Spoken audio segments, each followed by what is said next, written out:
50 right now, and he's got moves that are always in vogue. Audiences got to see those moves on the award-winning series Pose, but this dancer, choreographer, and movement coach has been teaching and performing for years. He's a master of ballroom dance and voguing. Look at that. He's got a great pose right here on the couch right Yes. now. And this Friday, he is using his talents to help New Yorkers strike a healthy pose. Joining us now is Jason A. Rodriguez. Welcome back. Thank Good to see you. Good to see you. Most people know and love you from Pose. Tell us a little bit about how that experience was and how it changed your life, really. Yes, that experience on Pose really put me on the map of my craft. And I think my craft participating on the show, being the mean voguer and just showing the reality of individuals within the ballroom scene, what that looks like.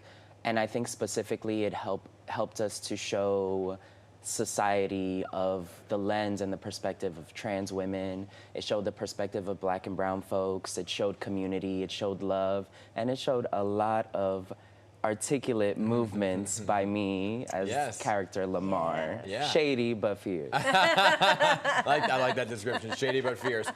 You know, voguing, dance is an art form, but voguing is particularly an art form, right? And it doesn't seem like it's ever going to go out of style. How did you kind of figure it out and then be able to teach this? Because it's really all in the movement, and it's, I can do it. It's like an attitude. First of all, anybody can do it because it is an attitude. We all have a little attitude, but it's about how do you positively exert it. For me, I went to SUNY Purchase. I believe it was my junior year. Benny Ninja came and taught a workshop. I was in awe because the first time I saw him was on America's Next Top Model. So that was my first tap into voguing. And then I just continued the practice. I was part of House of Ninja, House of Extrava, being in the ballroom scene, and really crafting the art of Vogue. But the importance is that I was crafting myself.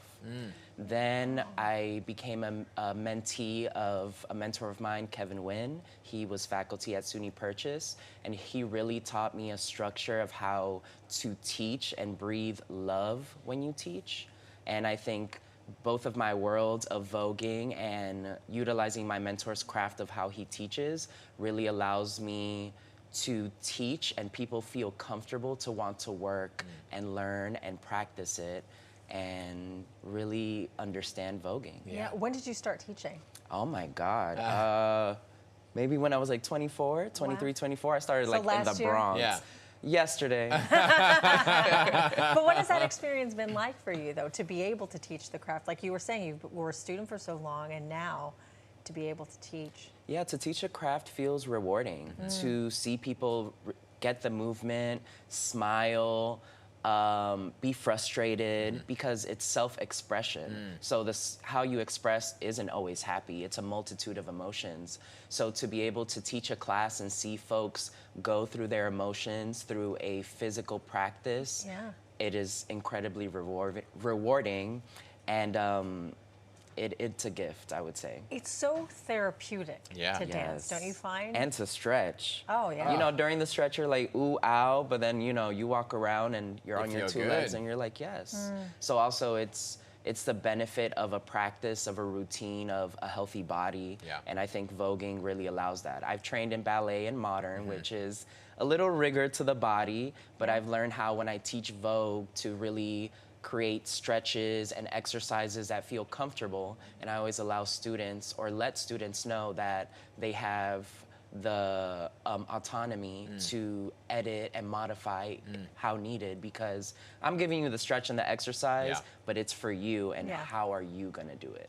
You know, you're talking about staying healthy too, and you use your platform really to talk about HIV prevention as well, kind of during these dance sessions as well, but you're also hosting an event, House of Healthy Sexual. The House of Health, wait, what is it? Boom, can y'all do that? There you go. This would be good to know. That's hard. Okay. You got it? Yes. Bam. Bam. There you go. Yeah. It took me 4 hours in my living room to do that. So yes, I'm teaching a workshop this Friday, 7:30 to 9:30 p.m. at Open Jar Studios, and I am collaborating and combining my love of teaching with also educating youth on HIV prevention, PrEP, having a good and healthy relationship with their healthcare provider.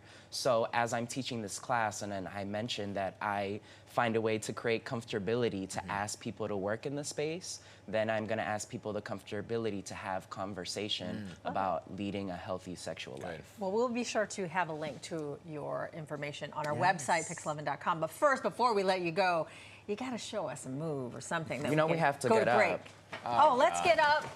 Okay, here we go. You know how this works. Okay. Feet together, hands on your hips, right, starting with your right arm. 5, 6, 7, 8. 1, 2, 3, 4, 5, 6, 7, 8. Ooh, Did you 8? Get it? 8. I love it. That was so good great. stuff. Good stuff. That was From great. our House of Healthy Sexual, you guys are the first 2 members. Oh, there we yay. go. All right. Good stuff.